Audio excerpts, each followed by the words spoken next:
పార్టీలకు అతీతంగా చెప్తా ఉన్నా, ఈరోజు మళ్ళా బీజేపీ ప్రభుత్వానికి మీరు మద్దతు ఇచ్చి అక్కడికి వస్తే రాష్ట్రం సర్వనాశనం అవుతుంది. 10 ఏళ్లుగా అభివృద్ధి జరగలేదు, మనకు అన్యాయం జరిగింది, ద్రోహం జరిగింది. ఆ ద్రోహాన్ని సరిచేసేందుకే నేను వచ్చి పార్లమెంట్లో మాట్లాడతాను. నేను 20 సంవత్సరాలుగా సేవ చేస్తా ఉన్నా. చెప్పండి, ఉన్నటువంటి 3 అభ్యర్థుల్లో ఏడీ శ్రీలం గారు మనకు ఉపయోగపడతారు, ఆయన మంచి వ్యక్తి, తెలిసిన వ్యక్తి, సత్శీలుడని మీకు నమ్మకం కుదిరితే ఇప్పుడే నాకు ఓటు. నేనేమి పొరపాట్లు చేయలా, ఎవరు కనిపెడితే వాళ్ళకి సేవ చేశా. అదే తప్పైతే 3వసారి నాకు మీరు ఆశీర్వాదం ఇవ్వకుండా ఉంటారని నేను తప్పనిసరిగా ఈ విచక్షణ మీద నాకు పూర్తి నమ్మకం ఉంది. యువకులకు మరి ఇంకా చాలా ఉన్నాయి, 9 గ్యారంటీలు ఉన్నాయి కాంగ్రెస్. ఒకటి 2 లక్షలు రుణమాఫీ రైతుకు, ఇంకోటి యువకులు ఇబ్బంది పడుతున్నారని చెప్పి కాంగ్రెస్ పార్టీ అధికారంలోకి వస్తే వెంటనే 10 లక్షల ఉద్యోగాలు పూర్తి చేస్తాం. యువకులకు వెంటనే నిరుద్యోగ సమస్య తీరుస్తాం. 3వది మరి ఉపాధి హామీ కాంగ్రెస్ పార్టీ తీసుకొచ్చింది. ఆ ఉపాధి హామీలో కూలి తక్కువ అని చెప్తా ఉన్నారు, వ్యవసాయ అనుసంధానం చేయమని చెప్తా ఉన్నారు. అది కూడా పరిస్థితిలో ఉంది.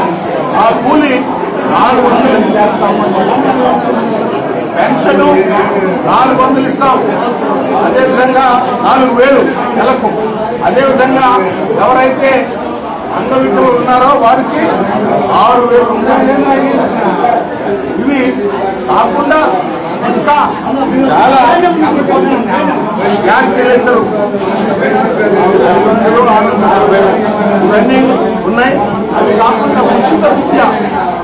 ఎందుకు మాట్లాడలేదు మీరు? పార్లమెంట్ లో ఎవరన్నా నోరు నొక్కారా? అంత భయం ఎందుకు? పార్లమెంట్ లో దళితుల గురించి మాట్లాడారా? దళితుల మీద జరుగుతున్న అన్యాయాల గురించి మాట్లాడారా?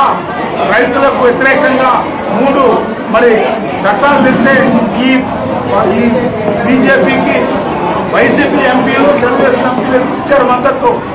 మణిపూర్లో చర్చ జరుగుతూ ఉంటే ఎందుకు నోరు విప్పలేదు మీరు? ఇది ప్రజలు అడుగుతా ఉన్నారు.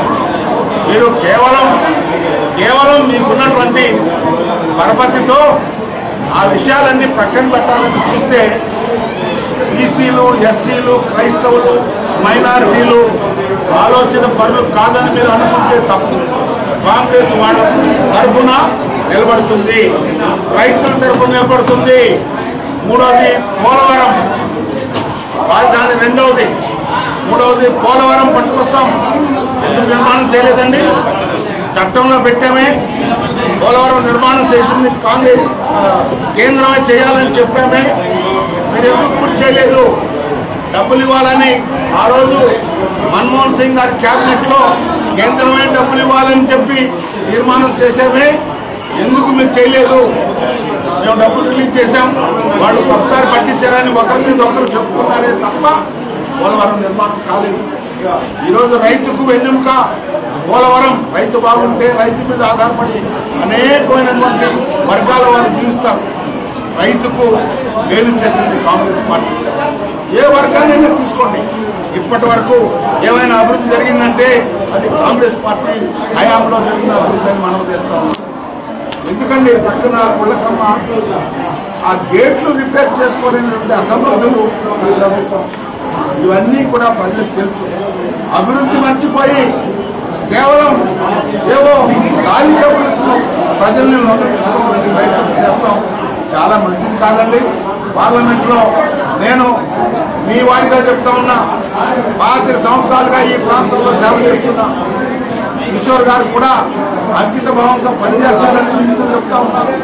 నేనైతే ప్రతి ఊళ్ళో వాటర్ ప్లాంట్స్ పెట్టడం కానీ, కమ్యూనిటీ సెంటర్స్ కానీ కట్టించాను.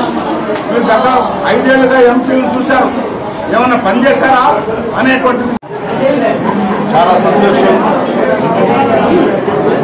ఈ రోజున అఖిల భారత కాంగ్రెస్ పార్టీ మరి ఆర్గనైజింగ్ సెక్రటరీ, అదేవిధంగా మాజీ ఐఏఎస్ అధికారి, మాజీ కేంద్ర మంత్రి అయినటువంటి శ్రీ జేడి సేనం గారి యొక్క నాయకత్వంలో ఈ రోజున రాబోతున్న పార్లమెంట్లో ఖచ్చితంగా కాంగ్రెస్ పార్టీ విజేత ఎగరవేయడానికి సంసిద్ధంగా ఉంది. దానికి సంబంధించి మరి మా అద్దెకి నియోజకవర్గానికి కిషోర్ గారిని మరి అభ్యర్థిగా మరి కాంగ్రెస్ పార్టీ నియమించబోతా ఉంది. కనుక దయచేసి ఈ యొక్క నియంత్రితమైనటువంటి కేంద్ర ప్రభుత్వాన్ని కానీ రాష్ట్ర ప్రభుత్వాన్ని కానీ గద్దెదించి ఎట్టి పరిస్థితుల్లో రాహుల్ గాంధీని ప్రధానమంత్రి చేయాలి. అదేవిధంగా మరి ఆంధ్రప్రదేశ్ కాంగ్రెస్ కమిటీ అధ్యక్షురాలైనటువంటి శ్రీమతి షర్మిలమ్మ గారి యొక్క నేతృత్వంలో కూడా అన్ని నియోజకవర్గాల్లో కాంగ్రెస్ పార్టీ బలపడుతూ ఉంది.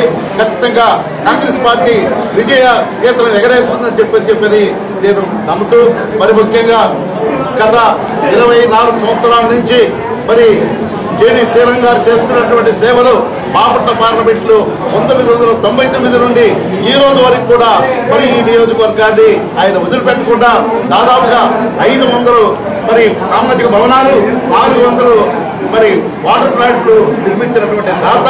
అదేవిధంగా మరి ఒంగోలులో చూసినట్లయితే సామాజిక భవనాన్ని 5 కోట్లతో నిర్మించి ఆనాడు మీరు దొరుకుతున్నటువంటి ఈ కోవిడ్ పరిస్థితుల్లో 50,000 మందికి ప్రాణదానం చేసినటువంటి మా మహత్తరమైన భవనం జేడీ సేనం గారి యొక్క నేతృత్వంలో నిర్మించబడింది. కనుక మీరు ఆలోచించిన ప్రజలారా, ఎవరైతే మరి రేపు పార్లమెంట్ లో ఈ ఆంధ్రప్రదేశ్ విషయం కానీ బాపట్ల పార్లమెంట్ విషయం కానీ నిలబడి మాట్లాడగలిగినటువంటి ఏకైక వ్యక్తి ఎవరన్నా ఉన్నారు అనంటే ఆయన జేడీ సేనం గారు. ఎందుకంటే వారు చదివినటువంటి చదువు మనందరికీ కూడా తెలుసు. ఆయన ఒక కలెక్టర్ గా ఎనలేని సేవలు చేసినటువంటి వ్యక్తి. పేద బడుగు బలహీన వర్గాలకే కాదు, రైతాంగానికి, రైతు కూలీలకు కూడా ఆయన అండగా నిలబడినటువంటి వ్యక్తి. మరి నరేంద్ర మోడీ లాంటి వారిని మెడలో ఉంచి ఖచ్చితంగా మరి ప్రత్యేక హోదా తీసుకురావాలని కూడా వెనకాడనటువంటి వ్యక్తి జేడీ సేనం గారు. వారిని అదేవిధంగా కాంగ్రెస్ అభ్యర్థి శాసనసభ్యులు కూడా గెలుచుకుంటూ నాకు ఈ అవకాశం ఇచ్చిన అధ్యక్ష ప్రజలకి నమస్కారం.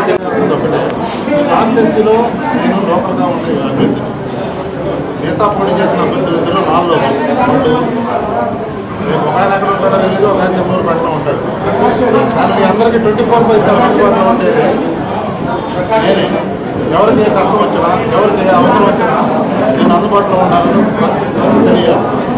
నెక్స్ట్ నన్ను సపోర్ట్ చేసి నాకు ఓటు ఎవరైతే వేసి నన్ను ఆదరిస్తారో వాళ్ళందరికీ నా వ్యక్తిగతంగా నేను సహాయం చేస్తాను. సహాయం అంటే వైద్య సహాయం తప్పనిసరిగా చేస్తాను. తెలంగాణ ఇలా చెప్పారు, గవర్నమెంట్ అధికారులకు వస్తే స్కూల్ ఏర్పాటు చేస్తాను. నా ఫస్ట్ ప్రయారిటీ అయితే వైద్యం ఇచ్చేయండి. ఇంకా సమస్యలు చాలా ఉన్నాయి ఈ కాన్స్టిట్యున్సీలో. ఇవన్నీ ఒకరోజు మాట్లాడేయకూడదు కాదు.